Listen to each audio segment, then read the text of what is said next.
Hey Canucks fans, it sounds like the Canucks have signed Vasili Podkolzin to an entry-level contract, and Ask Me Anything returns tomorrow.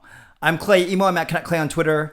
I'm at Clayton Emo on Instagram. I'm the founder of the GLCPC, the Good Looking Canucks Positivity Club, and this is my Canucks take, all in one take. It's Clay's Canucks commentary for Saturday, May the 29th, my second video of the day. This is where you get Canucks insight that's positive and timely. Shout out to my Hall of Fame members, Jens95, simalexander, Just Incredible, nucksfan number 29, Lucas Gates, Chris Seifried, Adam Broomfield, Shea Family Channel, and Jamie Sports Talk and more.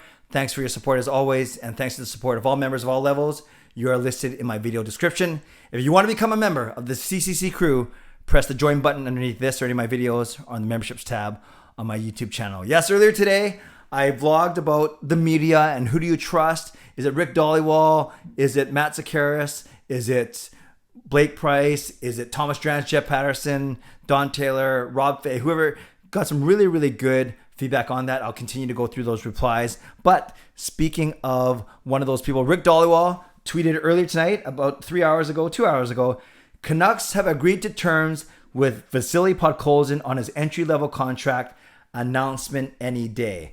Now, this is not surprising news, but it's still good news. And let's break it down a little bit. Not surprising because Jim Benning with Rick Dollywall and Don Taylor yesterday in their Donnie and Dolly show on Czech TV in the morning basically said that when asked about Vasili Podkolzin, he said, yes, the contract has to be filed by the league by June the 1st. Given that today's already May the 29th, we knew that it had to happen in the next few days, and then they can announce it whenever. So it sounds like, according to Rick Dollywall, who we trust, that's what I vlogged about earlier today, Dollywall rarely tweets something that's incorrect or not factual. So I think we can take it on good authority that Podkolzin has signed his entry-level deal.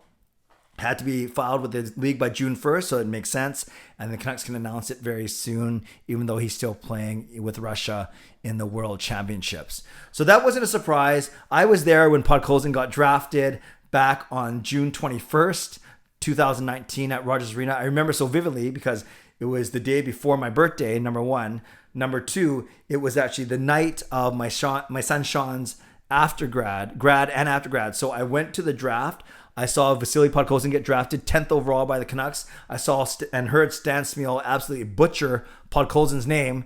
I saw, and I posted footage from it that night. There was a mixed reaction in the crowd. Some people cheering like crazy. Remember, Podkolzin was thought to be, going in the top 3 or 4, and then he somehow dropped to number 10. I heard some booing. I heard some confusion. Who is this guy? Why didn't we take Cole Caulfield or someone else? So there's a lot of mixed reaction that night, but I was excited because I remember how highly touted Podkolzin was. Then we saw how he's done at the World Championships, the World Juniors, and of course with his team in the KHL for the past 2 seasons. So it's pretty exciting that this is actually going to be official, and we know that the Canucks are counting on him to come in, play some top 9 minutes. We'll see if he does top 6 like Höglander, or maybe they can ease him in like they did with Horvat. But I expect him to see top 9 minutes, maybe some penalty killing, maybe, although he'll be a rookie. Definitely some second power play unit time, and most importantly, on a 3-year entry-level contract. Another guy who's going to make less than $1 million. So he'll likely make somewhere in the $900,000 range. You look at Höglander, who was drafted in the second round of that same year, and Höglander makes $892,000 for 3 years.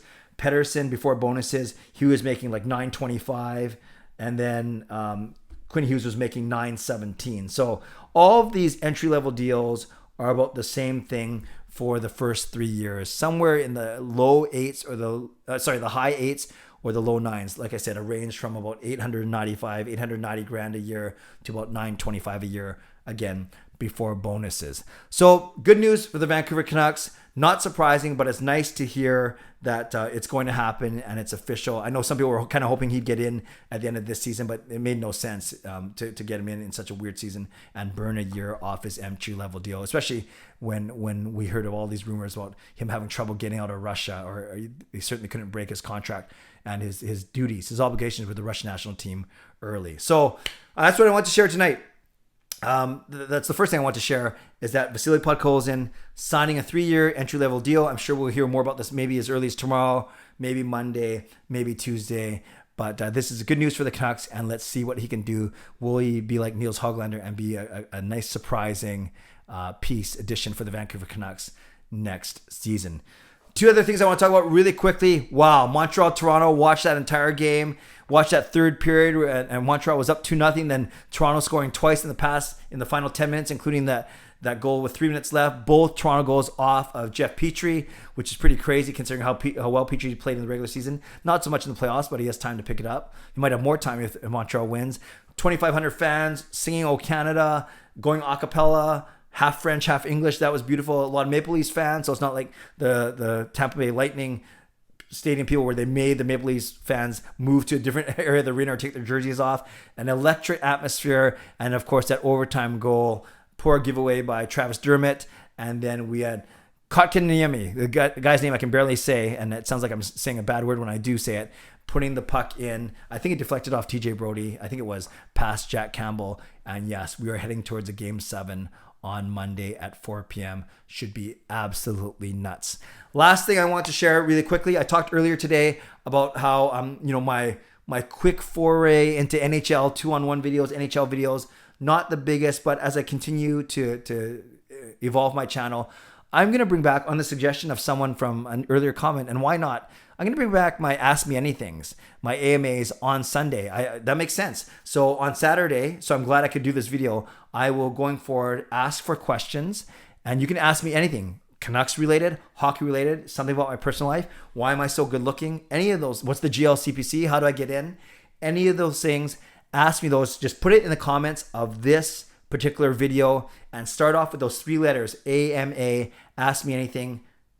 Type out your question, and I'll pick a handful of them to answer in tomorrow's vlog. And I'll get back to doing those Ask Me Anything videos on Sundays. I stopped doing those because I was doing live streams once or twice a week. And that's obviously Ask Me Anything because I answer Canucks and NHL questions for the first 45 to 50 minutes. And I spend the last 5 to 10 minutes answering non-hockey questions. But I realized not everyone can make those live streams. And there's another way for me to engage with all of you. So going forward, every Sunday will be Ask Me Anything videos. That means every Saturday, I'll be asking for your submission. So again, if you have a question for me that you want me to answer in tomorrow's vlog, simply mark it AMA, Ask Me Anything, for Ask Me Anything, and then ask the question, and I'll do my best to get to it. So lots to talk about tonight, you guys. Leave a comment below on a nice Saturday night. Had people over, one family over, my goddaughter Avery. You may have seen the pictures on Twitter. So excited that we were able to host a family safely outside for lunch and for dinner tonight and enjoy some time outside. Spike ball, ping pong, trampoline, all those good things. So enough about me. Leave a comment. Talk about Podkolzin. Talk about Montreal, Toronto, who's going to win on Monday, and ask me a question for my Ask Me Anything vlog tomorrow. I invite you to subscribe if you'd like to, like this video if you'd like to, become a member of the channel if you'd like to. Stay safe, stay healthy, take care of yourselves, and take care of each other. Have a great night. God bless, and go Canucks go.